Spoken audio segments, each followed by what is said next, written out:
Telegram already అప్పుడే 20,000 families each mobile number అంటే ఒక ఫ్యామిలీ కింద లెక్కేసుకుంటే ఇప్పటిదాకా 20,000 ఫ్యామిలీస్ బోత్ ద స్టేట్స్లో ఎన్రోల్ అయ్యాయి.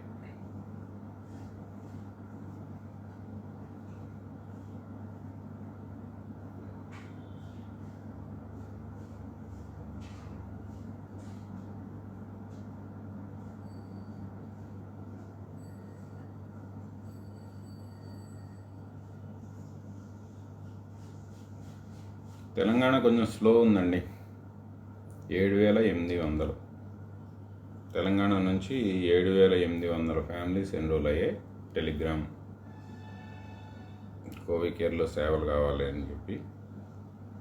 దీంట్లో మ్యాక్సిమం హైదరాబాద్ చుట్టుపక్కల మిక్స్ అవుతాయి కాబట్టి హైదరాబాద్ రంగారెడ్డి 4,000 ఉన్నాయి. 4,000, మేడ్చల్ ఒక 600, 4,600.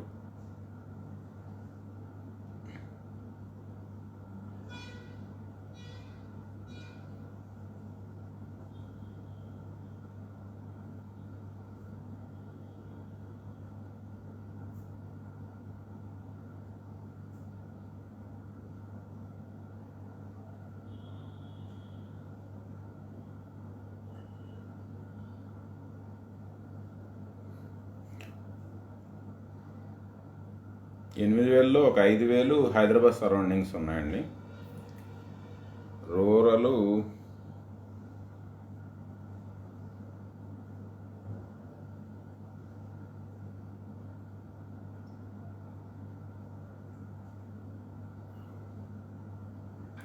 అంతా కలిపి ఒక 3,000 ఫ్యామిలీస్ వచ్చాయి.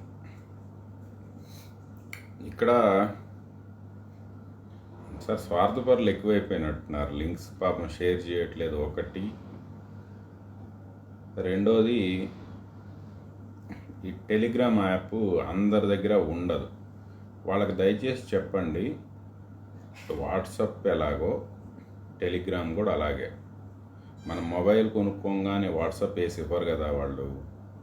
ఆ వాట్సాప్ ఎలా డౌన్లోడ్ చేసుకుంటామో టెలిగ్రామ్ అని చెప్పుకోవటంగానే ప్లే స్టోర్లో చూపిస్తుంది. అది డౌన్లోడ్ చేసుకొని జస్ట్ మన లింక్ క్లిక్ చేస్తే చాలు, రిజిస్టర్ అయిపోయినట్టే. లింక్ క్లిక్ చేస్తే చాలు, ఇంకా వేరే ఫామ్లు ఫిల్ చేయవసరం లేదు. ఎందుకంటే మనం శంకరదాదా సినిమా కూడా చూసాం కాబట్టి ఫామ్ ఫిల్లింగ్ పెట్టలేదు. ఫామ్ ఫిల్లింగ్ వల్ల పేషెంట్ సఫర్ అవ్వకూడదని ఫామ్ ఫిల్లింగ్ కూడా పెట్టలేదు. ఊరక లింక్ క్లిక్ చేస్తే చాలు.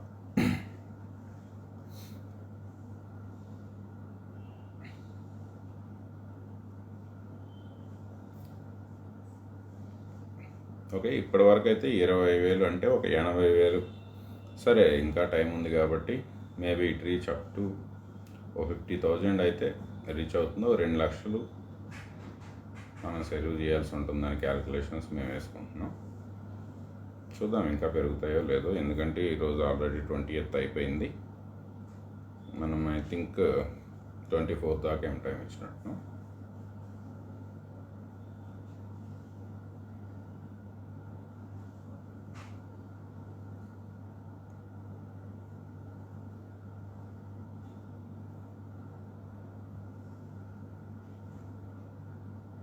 పర్లేదండి, ఎనఫ్. ఇంకా మనకేంటంటే స్పేస్ ఉంది.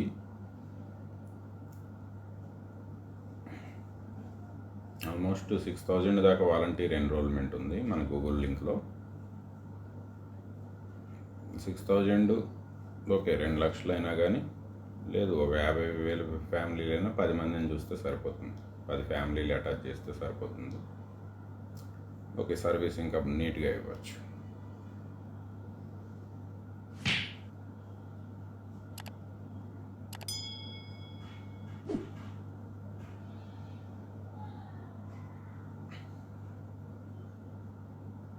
ఇదేంటండి, మనకి రూరల్కి రీచ్ అవ్వలేదా ఏంటి? పెద్ద పెద్ద వాళ్ళకి రీచ్ అయిపోయింది. ప్రైమ్ టైం డిబేట్లో వచ్చి పెద్ద పెద్ద హాస్పిటల్ డాక్టర్లు అంతా మల్లిక్ పేరు తీయకుండా, మల్లిక్ గురించి మాట్లాడకుండా ఉండలేకపోతున్నారు. మళ్ళీకి ఇది వేస్ట్ అనే వాళ్ళ ప్రయత్నాలు వాళ్ళు చేసుకుంటున్నారు. థర్డ్ వేవ్ రాదంటారు, పిల్లలకి ఏం కాదంటారు. అందరు థర్డ్ వేవ్ రాదు. మరి అన్నీ గూగుల్ తల్లిలో రిజిస్టర్ అవుతున్నాయి, యూట్యూబ్లో రిజిస్టర్ అవుతుంది. యూట్యూబ్ కూడా గూగుల్ వదలేని కొనేసారు కదా, మరి దాంట్లో రిజిస్టర్ అయిపోతున్నాయి ఈ వీడియోలన్నీ. వేలకు వేలు రాదు అనేవాళ్ళు అన్నీ రిజిస్టర్ అయిపోతున్నాయి.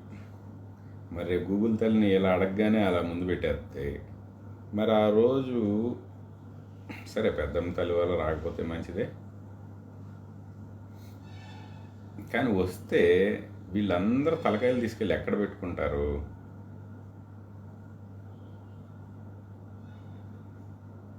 ఒక స్టేట్మెంట్ చేసేటప్పుడు అరే ఇంత పెద్దవాళ్ళం ఒక స్టేట్మెంట్ చేస్తున్నామే, రేపు ఇది కాకపోతే సమాధానం చెప్పుకోవాల్సి వస్తుంది అనే కనీస నైతిక బాధ్యత లేకుండా ప్రైమ్ టైం డిబేట్లో మళ్ళీకి వస్తున్నాడు కాబట్టి రాదంతే, ఎట్టి పరిస్థితుల్లో రాదు.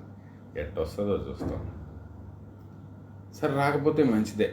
మరి ఈ ప్రైమ్ టైం డిబేట్లో వచ్చే పెద్ద ఆసుపత్రి పెద్ద డాక్టర్లు, అసలు పెద్ద డాక్టర్ ఎయిమ్స్ డైరెక్టర్ ఏమో రణదీప్ గులేరియా మల్లికి చెప్తున్నట్టే కాదు, మల్లికి ఒక వారం ముందు చెప్తాడు, నేను ఒక వారం తర్వాత చెప్తా ఉంటాను సరదాగా, మా ఇద్దరికి అండర్స్టాండింగ్ ఉంది, ముందు మల్లికి చెప్తాడు, వారం తర్వాత నేను చెప్తా అని చెప్పి డీల్ చేసుకున్నాం మేము రణదీప్ గులేరియాతో. ఆయన యాజ్ యూజువల్గా మాది పెద్ద కాన్స్పిరసీ కదా, కుట్ర కదా, కాబట్టి నేను వారం ముందు చెప్తా ఉంటా, వారం తర్వాత ఆయన చెప్పేస్తూ ఉంటాడు. నేను వస్తుంది అంటాను, ఆయన వస్తుంది అంటాడు. మరి ఈ హైదరాబాద్ పెద్ద ఆసుపత్రి పెద్ద డాక్టర్లు అందరూ రాదు అంటారు. వీళ్ళేమన్నా డీల్ చేసి లాక్డౌన్ ఎత్తేసిరా ఏంది? ఈ మధ్య ఐసీ బెడ్లు ఖాళీగా ఉన్నాయి బాగాని, బిజినెస్ అస్సలు లేదండి, ఈగలు తోలుకుంటున్నాం, కొంచెం మీరు తీసేస్తే మళ్ళీ మా దుకాణం స్టార్ట్ అవుతుంది, కొంచెం మా మీద దయ ఉంచి తొందరగా తీసేయాలని కోరుతున్నాను, రిక్వెస్ట్ ఏమైనా ఇచ్చిందా ఏంది? సరే వాళ్ళ బాధలే వాళ్ళు పడుతురు. కానీ మరి ఈ బల్లలు గుద్ది ఆ టీవీ ఛానల్లో పాపం బల్లలు మార్చుకోలేక చచ్చిపోతారు. మనం సంపాదించుకున్న దాంట్లో కనీసం వాళ్ళ ఫర్నిచర్ చేంజ్ చేసుకోవడానికి ఎంతో కొంత ఇయర్ పైసలు.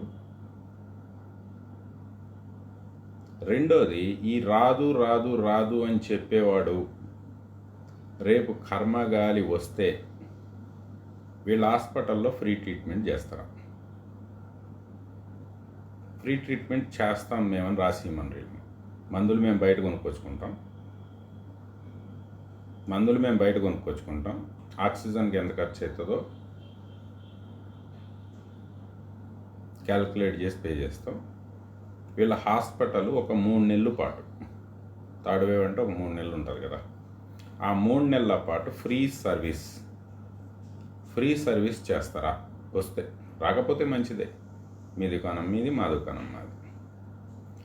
ఇప్పుడు రాదు మీరు తిరగండి ఏం పర్లేదు, స్కూళ్ళు కూడా తెరవమంటుండే ఒక పెద్ద ఆయన. కాకపోతే రేపు చెక్ చేయాలి, ఓక్రిడ్జ్కా లేకపోతే ఉంటాయి కదా, వాటికి వాళ్ళ మనవాళ్ళని పంపిస్తారో లేదో చూద్దాం. కానీ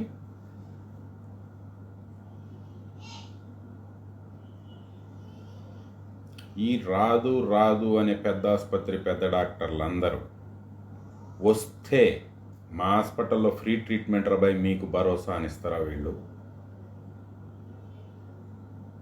మా హాస్పిటల్లో ఫ్రీ అడుగురు ఒకసారి.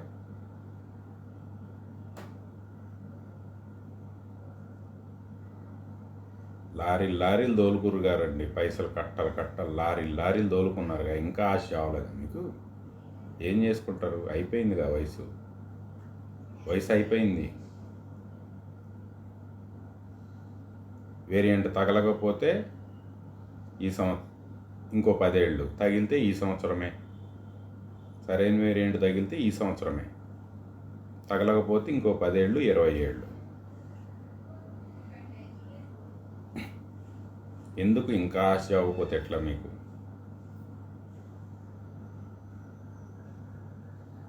సరైన వేరియంట్ జరిగిందనుకోండి, మీరు ఎవరి కోసం కుప్పలేస్తుర్రో రేపు మిమ్మల్ని కుప్ప చేసి మూట కడితే ముట్టుకోవటానికి కూడా రారాళ్ళు. ఎవరి కోసం మూటలు మూటలు మూటలు మూటలు లారీలతో తీసుకపోయి గోడౌన్లో కడుతుర్రో వాళ్ళు రేపు మిమ్మల్ని ముట్టుకోనికి కూడా రారు. ఎందుకు ఇంత పాపం మూట కట్టుకుంటారు? ప్రజల్ని ఎందుకు ఇంత ఇంత అమాయక ప్రజలతో ఎందుకు వాళ్ళ మైండ్లో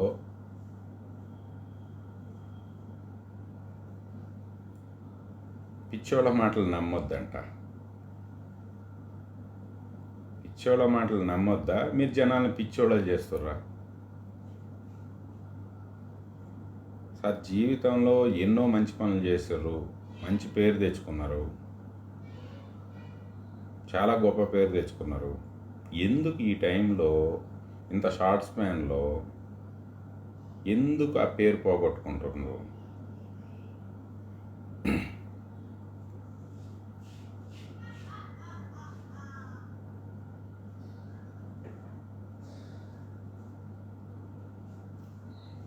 కానీ ఐ రియల్లీ హ్యాట్స్ ఆఫ్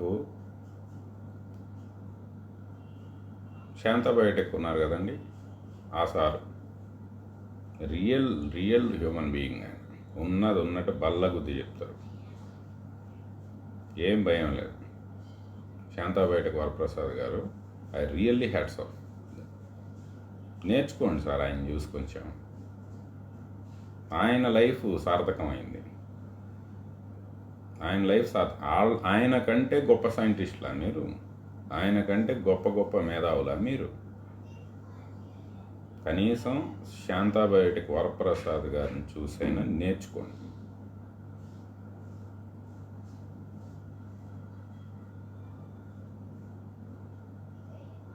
జనాలకి అతి భరోసా ఇచ్చి స్కూళ్ళు కూడా ఓపెన్ చేయాలా.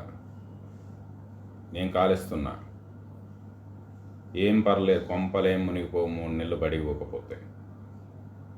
3 నెలలు బడికి పోకపోతే ఈ కొంపలేం మునిగిపోవు. వాళ్ళు ఏం ఐఏఎస్ ఎగ్జామ్కి ఏం ప్రిపేర్ కావట్లేదు. అర్జెంటుగా వాళ్ళు ఐఏఎస్ అవ్వాల్సిన అవసరం లేదు. 3 నెలలు స్కూలుకు పోకపోతే కొంపలేం మునిగిపోవు. ఆన్లైన్ క్లాసులు పెట్టమని అయితేనే ఫీజు కడతామని చెప్పి, లేకపోతే స్కూల్ మారుస్తామని చెప్పి, లేదంటే కోవికేర్ ఎడ్యుకేషన్ కూడా పెడతా, పాఠాలన్నీ ఆన్లైన్ చేపిస్తా. ఇట్లనే మనకి వాలంటీర్ టీచర్లు కూడా ఉన్నారు, వాళ్ళతో కోవికేర్ ఎడ్యుకేషన్ కూడా పెట్టిస్తా. పిల్లలేని మటుకు జాగ్రత్తగానే ఉంచండి. సన్నాయి నొక్కులు నొక్కుతారు. వీళ్ళ మాటల్లో, వీళ్ళు మాట్లాడేటప్పుడు వీళ్ళ కళ్ళల్లో చూడండి.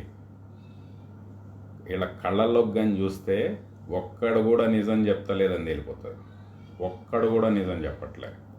పోనీ వీళ్ళ మాటల్లో చూడండి, సార్ తడివేవి రాదా? అలా అని కాదు, వచ్చినా అంత పెద్దగా ఇబ్బంది ఏమీ పెట్టదు. ఇలా నసుకుతారు. ఈ నసుగుడు బ్యాచ్, నస బ్యాచ్ని పట్టించుకోగలరు. మన పిల్లలు మనకు ముఖ్యం, మన ఫ్యామిలీ కుటుంబ సభ్యులు మనకు ముఖ్యం. వాళ్ళకి ముఖ్యమే, లారీలతో దోలుకోనికి ముఖ్యం. చెప్తున్నా కదా, ఏం పర్లేదు. కాకపోతే మళ్ళీ కాల్ ఇచ్చిన అంటే చాలామంది ప్రైవేట్ టీచర్లు ఆల్రెడీ సఫర్ అవుతుర్రండి. ప్రైవేట్ టీచర్లు పాపం జీతాలు కూడా ఇవ్వట్లేదు వాళ్ళకి. మళ్ళీ కాల్ ఇచ్చిన అంటే సార్ మా అసలే వాళ్ళు పైసలు లేవని చెప్పి మళ్ళీ మా జీతాలు ఇవ్వట్లేదు సంవత్సరం నుంచి, మళ్ళీ ఇప్పుడు మీరు మా నోట్లో మట్టి కొట్టకండి అంటారు. ఆన్లైన్ క్లాస్ పెట్టానంటే మీరు వాళ్ళు రాసిమని అడుగుతారు కదా, మీరు రాసిమని అడగండి. ఆన్లైన్ క్లాస్ ఖచ్చితంగా పెడతామని రాసిస్తేనే అడ్మిషన్ చేయండి. ఆన్లైన్ క్లాస్ పెడతామని రాసి ఇవ్వాలి. మీకు మిమ్మల్ని అడిగారు, మిమ్మల్ని రాసిమ్మని అడుగుతారు స్కూల్ వాళ్ళు. పిల్లల్ని స్కూలుకు పంపిణీకి మిమ్మల్ని రాసిమని అడుగుతారు. ఏం రాసిమని అడుగుతారో ఒక్కసారి మూర్ఖంగా సంతకం పెడతాం కాదు, ఏం రాసిమ్మని డిక్లరేషన్ అడుగుతారో ఒకసారి డిక్లరేషన్ చదవాలి. మీరు బడికి పిల్లల్ని పంపించరు, వాళ్ళకి ఏదన్నా అంటుకొని వాళ్ళకేమన్నా ఇబ్బంది కలిగితే మాకు సంబంధం లేదు, పూర్తి మీరు స్కూల్కి పంపిస్తాము, మీరు స్కూల్ పెట్టండి అంటేనే మేము పంపిస్తున్నాం, మా జాగ్రత్తలు మేము తీసుకుంటాం, కానీ ఏదైనా జరగరానికి జరిగితే మాకు సంబంధం లేదు అని చెప్పి రాపించుకుంటారు మీతో. ప్రతి స్కూల్ వాళ్ళు రాపించుకుంటారు. పోయిన సంవత్సరం అదే చేశారు, ఈ సంవత్సరం కూడా అదే చేస్తారు. కాబట్టి ఒక్కటే, మీరేంటంటే రాసిమ్మని స్కూల్ని అడగండి. రాసిమ్మని అంటే మా పిల్లలు వస్తే కరోనా అంటదు అని చెప్పి రాసిమ్మంటే ఒక్క స్కూల్ కూడా ఓపెన్ చేయరు. కానీ పంపించకపోవటం మన ఇష్టం. పిల్లల్ని పంపించకపోవటం మన ఇష్టం. అట్లా అని చెప్పి వాళ్ళ సంవత్సరాలు ఎడ్యుకేషన్ లేకుండా ఏం చేయాల్సిన అవసరం లేదు. కాకపోతే కొంతమంది ఏంటంటే రేపు ఫీజులు కట్టించుకున్న తర్వాత మీరు బడికి పంపించాల్సిందే, ఆన్లైన్ పెట్టాలంటే మేము ఆన్లైన్ పెట్టమంటాం. పోయిన సంవత్సరం చూసిన, మా పిల్లల వాళ్ళ దగ్గరే చూసా. కాబట్టి ఒక్కటే, ఖచ్చితంగా ఆన్లైన్ క్లాసు మీకు లింక్స్ పంపిస్తాము. రోజు క్లాసు ఏం ఖర్చుతో కూడా పని లేదండి. సింపుల్గా ఒక స్టాండు, ఒక మొబైల్ ఫోను క్లాస్ రూమ్లో పెట్టి టీచర్ చెప్పే షూట్ చేసి లైవ్ పెడితే అయిపోతుంది, యూట్యూబ్ లైవ్. ఆ పని చేస్తామంటేనే ఆ స్కూల్లో చేర్పించాడు, ఆ పని చేయమంటే ఆ స్కూల్లో చేర్పి మాత్రం ఇబ్బంది ఏం లేదు. మీరు అడగండి, దీని మీద సంతకం పెడితేనే నా పిల్లాన్ని నీ స్కూల్లో చేర్పిస్తా, లేకపోతే నేను చేర్పియను. ఓకే, అంతా బాగుంది, వెళ్ళిపోయింది వైరస్, పంపిద్దాం, స్కూల్కి పంపిద్దాం. లేదు బయట ఇబ్బందిగా ఉంది, వాళ్ళేమో ఫోన్ చేస్తారు, పంపించకపోతే మీకు అటెండెన్స్ వేయం, నెక్స్ట్ ఇయర్ ప్రమోషన్ చేయం. ఇదేమన్నా ఐఏఎస్ ఎగ్జామ్ అయ్యింది? ఏం దాడికి వెళ్ళాలి చదువుకునేది? 10వ తరగతి దాకా ఏం చదువుతారు వీళ్ళు? ఇప్పుడు దాకా అంటే మిక్సీలో గ్రైండర్లు వేసి రుబ్బి సర్వనాశనం చేసారు వాళ్ళ బ్రెయిన్లు తప్ప. నేను జెడ్పీ స్కూల్లోనే చదువుకున్నా, నేను జెడ్పీలోనే చదువుకున్నా, అశ్వరావుపేట జెడ్పీ స్కూల్లో చదువుకున్నా 7వ తరగతి దాకా. 8వ తరగతి కోదాడ జెడ్పీ స్కూల్లో చదువుకున్నా. 9వ తరగతి మళ్ళీ అశ్వరావుపేట జెడ్పీ స్కూల్లో చదువుకున్నా.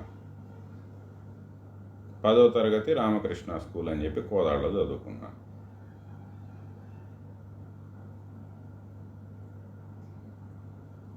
బాగానే వచ్చింది కదా నాకు, చదువు బాగానే అబ్బింది కదా నాకు.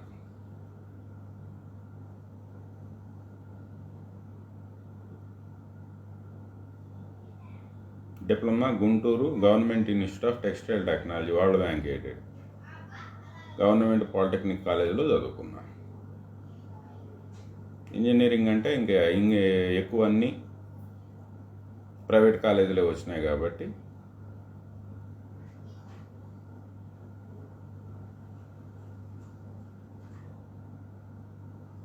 ఒక్క 10వ తరగతి ఒక ఇంజనీరింగ్ 3 ఏళ్ళు. మళ్ళీ ఇంజనీరింగ్ 3 ఏళ్ళు అంటుండని చెప్పి మా గోగుబాబు ముఖం అంటుకుంటాడు, అరే భయ్ మేము లేటరల్ అంటే డైరెక్ట్ సెకండ్ ఇయర్ అవుతాం. మళ్ళీ 3 ఏళ్ళు చదివిండంటే ఇంజనీరింగు, ఈ 3 ఏళ్ళ కథ ఏంది 4 ఏళ్ళుగా అంటారు. మాది lateral entry, second year direct అవుతాం. అరే భయ్ మాకు బాగానే వచ్చినాయి, మా బుడ్డది పీరియాడిక్ టేబుల్ చెప్తుంది, ఇంకా ఏ స్కూల్కి పోవు. అప్పుడు ఏ స్కూల్కి పోలే. ఇంకా చదువు వాళ్ళకి మనం ఇంట్రెస్ట్ కల్పించేదాన్ని బట్టి, వాళ్ళకి నేర్పించేదాన్ని బట్టి ఉంటాయి. ఓకే, పుస్తకం మొత్తం బట్టి కొట్టి మళ్ళీ అప్పచెప్పటం చదువు కాదు. దాంట్లో ఉన్న విషయం వాళ్ళ బ్రెయిన్లోకి ఎక్కటం ఇంపార్టెంట్. ఇంకా చేస్తున్నాం. ఓకే, ఇప్పుడు వెళ్ళి పొద్దున్న నుంచి సాయంత్రం దాకా అక్కడ మిక్సీలో వేయాల్సిన పని ఏం లేదు. అర్జెంటుగా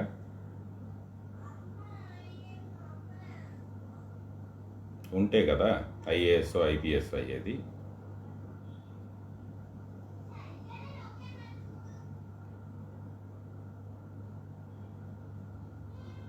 కాబట్టి ఏంటంటే పేరెంట్స్ దయచేసి రిస్క్ తీసుకోమాకరి. 3 నెలల్లో కొంపలు మునిగిపో. 3 మంత్స్ ఆన్లైన్ క్లాసులు చూసుకొని ఓపిక చేసుకొని వాళ్ళ సెక్యూరిటీ మించి మీకు వేరే పని ఏం లేదు. తల్లులు అవసరమైతే డైలీ ఒక 3 అవర్స్ 4 అవర్స్ ఆన్లైన్ క్లాసులు చూపించండి. లేకపోతే అంతసేపు ఫోన్ దగ్గర పిల్లలు కూర్చోవట్లేదు అనుకుంటే మీరు చూడురి 5 నిమిషాల్లో విషయం ఏందో వాళ్ళకి చెప్పు సరిపోతుంది. ఆడేమి గంటలు ఏమి ఏదో చెప్పరు. చెప్పిన దాంట్లో విషయం 2 నిమిషాలే ఉంటుంది. ఇప్పుడు నేను మీతో 6 గంట మాట్లాడతా, విషయం సింపుల్ 2 పాయింట్లే ఉంటుంది. దాన్ని సాగదీస్తాం. ఆడ కూడా అంతే సార్, ప్రైవేట్ టీచర్లు మళ్ళీ మీరు నా మీద పగబట్టుకురి.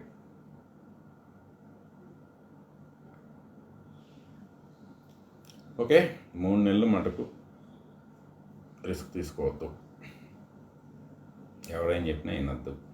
సరే నేను పిచ్చోడో వాళ్ళ పిచ్చోళ్ళో 3 నెలల్లో తేలిపోతుంది. కానీ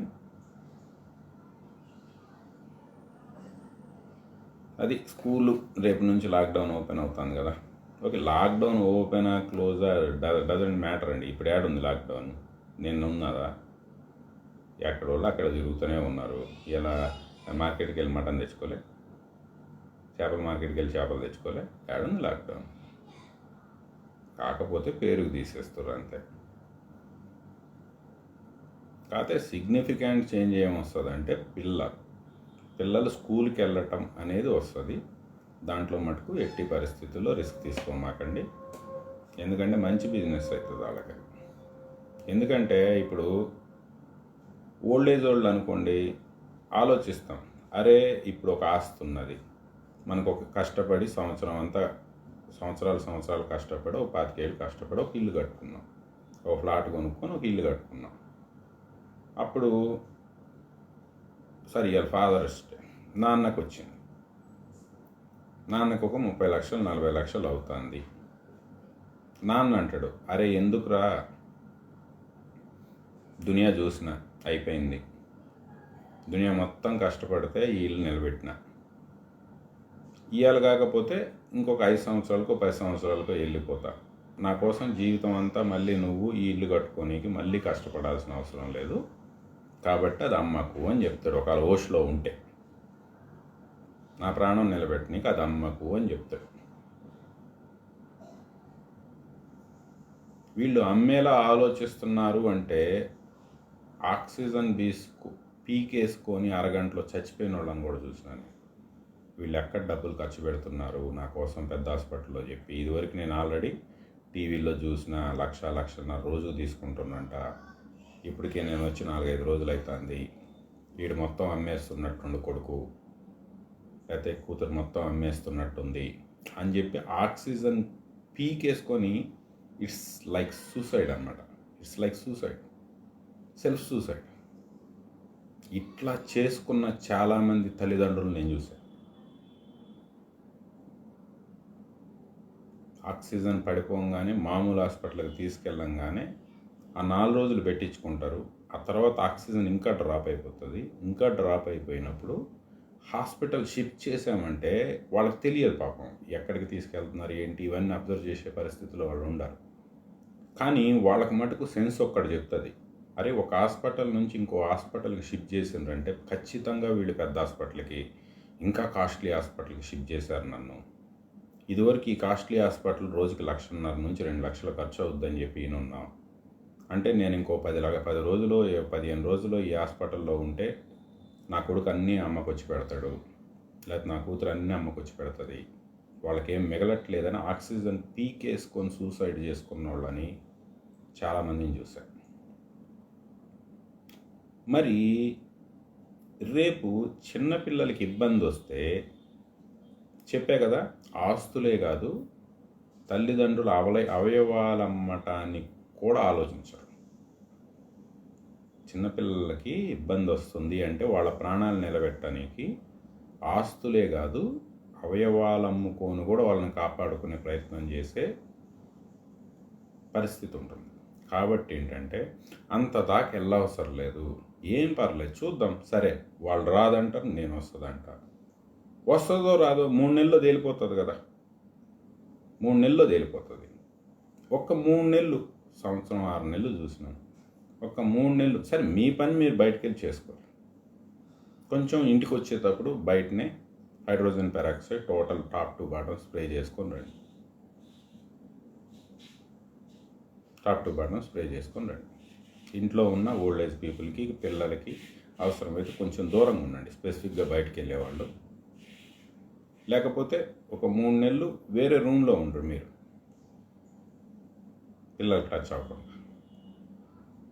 లేదు అంటే నేను చెప్పినట్టు ముందు జాగ్రత్తలుగా సెల్ లాక్డౌన్ చేసుకోండి. సెల్ లాక్డౌన్ చేసుకొని బయటికి వెళ్ళి పని చేసుకోండి, ఇబ్బంది లేదు. అంతేగాని ఏ జాగ్రత్త లేకుండా ఇంటికి రావద్దు. 3 నెలలు మటుకు చాలా జాగ్రత్తగా ఉండండి. డెల్టా ప్లస్సే. ఎవరెన్ని చెప్పినా ఆ పేరు పలకటం రాని వాళ్ళ మాటలు నమ్మవలసిన అవసరం మనకు లేదు. డెల్టా ప్లస్ ఏం చేయదు అన్న ప్రతి వాడిని L452R సిగ్నిఫికెన్స్ ఏంటి అని అడగండి. P681R సిగ్నిఫికెన్స్ ఏంటి అని అడగండి.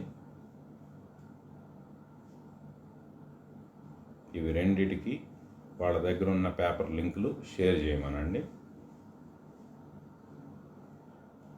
ఈ డెల్టా వేరియంట్కి సంబంధించిన ఎటాప్సీ రిపోర్టు వాళ్ళు చదివారా, చదివినట్టయితే మీకు షేర్ చేయమనండి. ఈ డాక్టర్లు ఏం చేయదని భరోసా ఇచ్చే ప్రతి డాక్టర్ని డెల్టా వేరియంట్కి సంబంధించిన ఎటాప్సీ రిపోర్టు నువ్వు చదివావా, నాకు అది పంపిస్తావా, ఇది చదివి మీకు భరోసా కల్పిస్తే ఓకే. ఇది చదవకుండా గాలి కబుర్లు జనరలైజ్ చేసి గాలి కబుర్లు చెప్పేవాళ్ళ మాటలు నమ్మకండి, నమ్మాల్సిన అవసరమే లేదు.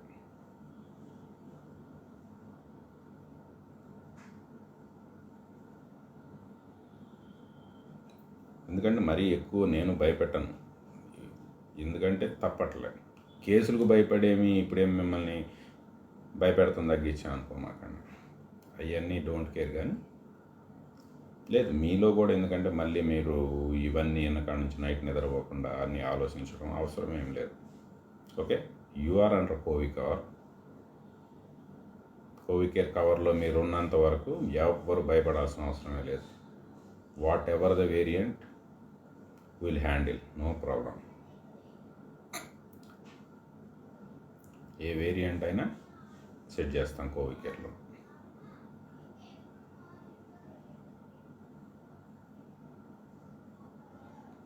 మీరు ఒక్కటే గుర్తుపెట్టుకోండి, ఇంతమంది పెద్ద ఆసుపత్రి డాక్టర్లు, ఎవడో గొట్టంగాడు వైజాగ్లో ఉండి ఏదో చిన్న ఫేస్బుక్ లైవ్ పెట్టుకుంటాడు, ఓ 200-300 వ్యూవర్షిప్ వస్తుంది. వీడి పేరు ప్రైమ్ టైం డిబేట్లో నొక్కి నొక్కి నొక్కి నొక్కి ఎందుకు చెప్తున్నారు? నా పేరు వాళ్ళకి రీచ్ అయిపోయింది. వాళ్ళకే రీచ్ అయిపోయిందంటే, అందరికీ రీచ్ లేని వాళ్ళకే రీచ్ అయిపోయిందంటే, అండర్ కవర్ అందరికీ రీచ్ అయిపోయింది, ఇబ్బంది ఏం లేదు. ఆ రీచ్ అవటం భరించలేకపోతున్నారు, ఆ రీచ్ అవటాన్ని భరించలేకపోతున్నారు. ఎవడికి భయం? ప్రజలకు కాదు భయం. భయం ఎవడికంటే, నిన్న మొన్నటి దాకా హోమ్ ఐసోలేషన్లోనే 15,000 కోట్ల రూపాయలు దోచుకున్న కంపెనీలకి, పనికి మాలిన డ్రగ్స్కి 15,000 కోట్ల రూపాయలు దోచుకున్న వాళ్ళకి భయం. అది వచ్చే సంవత్సరం ఈసారి 30,000 కోట్లు అవుద్ది అనుకున్నామే అని చెప్పి షేర్ మార్కెటింగ్ వాళ్ళ షేర్లు కొన్నోళ్ళకి ఇప్పుడు ఆ మార్కెట్ పడిపోద్దేమో, అరే మన షేర్లు వాల్యూలు తగ్గిపోతాయని వాళ్ళకి భయం. ఇంకా ఆల్రెడీ కొత్త సైట్లకి, కొత్త హాస్పిటల్కి పునాదులు వేసుకొని కొత్త సైట్లకి అడ్వాన్స్ కట్టున్నారు కదా. ఇప్పుడు ఆ అడ్వాన్స్ ఏమో వెనక్కి తిరిగి రాదు, 7 ఇన్కమ్ వస్తుంది, అవి కొనేద్దాం అనుకున్నాము అని అడ్వాన్సులు ఇచ్చుకున్న వాళ్ళకి భయం. దీని మీద ఇంకా ప్రాసెస్ ప్లాంట్లు డెవలప్ చేసుకొని ఇది మార్కెట్ ఉంటుందని చెప్పి ఎక్స్పాన్షన్ చేసుకున్న ఫార్మా కంపెనీలకు భయం. ఇట్లా భయపడే లిస్ట్ చాలా పెద్దది. వాళ్ళకి భయం, ప్రజలకు కాదు. ప్రజలందరికీ అండర్ కవర్లో ఎంతమందికి రీచ్ అవ్వాలి. రీచ్ లేని వాళ్ళకి రీచ్ అయితే అది అవసరమైన వాళ్ళకి రీచ్ అవ్వదా అండి? రీచ్ అయిపోయింది, ఇబ్బంది ఏం లేదు. You are all are in Covicare cover. మన ఎవరు గొడుగు సిద్ధాంతం చెప్పారు కదా, గొడుగేంటి పైన పెద్ద ఏది వచ్చినా పైన పడకుండా పెద్దదే బిల్డ్ చేస్తాం, ఇబ్బంది ఏం లేదు.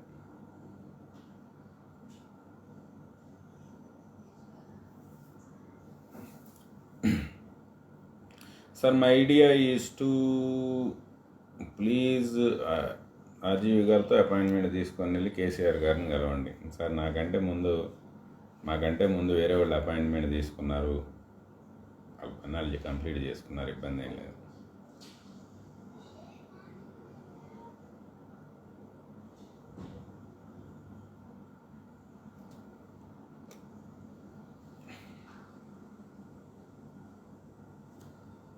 డూ యూ థింక్ ఇయర్ 4 రెళ్ళు do you think Mallik sir is a manufacture of that syrup? Please don't ask silly doubt, please think with your brain.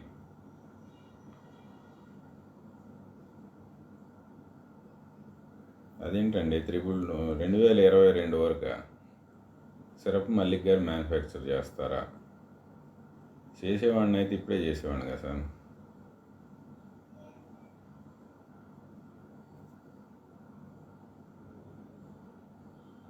ఎప్పుడు చేస్తానంటే చేయాల్సిన అవసరం వస్తే అది కూడా చేస్తా. అది ఎట్లా చేస్తాను తెలుసా, మీ వంటగదిలో బ్రామెక్స్ అని ఎట్లా తయారు చేసుకోవాలి కూడా నేర్పించేస్తా, నాకు గంతెక్కలేగిందంటే. ఏమంటే మీకు Bhagat Singh court scene idea ఉందా? భగత్ సింగ్ కోర్టులో, అయ్యా నువ్వు అసలు బాంబు ఎట్లా తయారు చేసావు అంటే దానికి ప్రాసెస్ ఎక్స్ప్లెయిన్ చేశాడంట. ఆ ఎక్స్ప్లెయిన్ చేస్తే ఓకే మొత్తానికి తయారు చేసింది నువ్వే అని చెప్పి శిక్ష ఇస్తారంట. కానీ ఆ డాక్యుమెంట్ చదివి భగత్ సింగ్లు చాలామంది తయారయ్యారు, బాంబు తయారు చేయడం చాలామంది నేర్చుకున్నారు. ఇప్పుడు ఈ బ్రామెక్సైన్ కంపెనీలు కానీ తిక్కేషాలు వేసాయి అనుకోండి, తెచ్చుకొని బ్రామెక్సైన్ ఎట్లా తయారు చేసుకోవాలో కూడా నేర్పించేస్తా. ఆల్రెడీ మనకు కొన్ని ఇన్ఫర్మేషన్లు వస్తున్నాయి, స్టాకులు కొనేసి తీసుకుపోయి పారబోయటాలు, ఇట్లాంటి కథలు కూడా చేస్తారు. స్టాక్ ఇంకా సరిగ్గా రాకపోవడానికి కారణం కూడా ఇటువంటివి కూడా ఉన్నాయి. ఎందుకంటే చీప్ డ్రగ్ కదా, హోల్సేల్లో అయితే మీకు 80 రూపాయల లోపు పడుతుంది. డైరెక్ట్ ఎక్స్ప్లాంట్ కాస్ట్ 80 రూపాయల లోపు పడుతుంది. అటువంటిది ఒక 10 కోట్లు ఎంత అవుతుంది? 10 కోట్ల మంది ఆడన్నీ రోజుకి ఒక్కొక్క కంపెనీ 50,000 60,000 బాటిళ్ళు మ్యానుఫ్యాక్చర్ చేస్తున్నాయి. 50,000 బాటిల్ ఎంత అవుతుంది? 50,000 × 80 4 కోట్లు అవుతుందా? తీసుకుపోయి పారబోతారు. ఏమైంది? గోల్డ్ ఖర్చులు పెట్టట్లేదా ఏంటి? ఇంత మార్కెట్ కాపాడుకోవడానికి 4 కోట్లు నెల పారబోయలేరా ఏంటి? ఆల్రెడీ అట్లాంటి పనులు కూడా నడుస్తున్నాయి, ఇబ్బంది ఏం లేదు. ఎక్కువ రోజులు చెప్పిన కంపెనీలకి చెప్పినా కూడా ఆల్రెడీ ఫోన్ చేసి చెప్పా, మీరు పంపిస్తారా అయితే బ్రామెక్సైన్ ఇంట్లో ఎట్లా తయారు చేసుకోవాలో చెప్పమంటారా, లేకపోతే బ్రామెక్సైన్కి ఆల్టర్నేటివ్ కొంచెం సైడ్ ఎఫెక్ట్స్ కొంచెం తేడా ఉన్నా కూడా దాన్ని ఎట్లా సెట్ చేసుకోవాలో చెప్పేసి కొత్త మందు రిలీజ్ చేసేయమంటారా? ఇట్లాంటివి కూడా నడుస్తున్నాయి, ఇబ్బంది ఏం లేదు. మరీ తేడా వస్తే మీ కిచెన్లో బ్రామెక్సైన్ తయారు చేయడం ఎట్లా కూడా నేర్పిస్తా, ఇబ్బంది ఏం లేదు.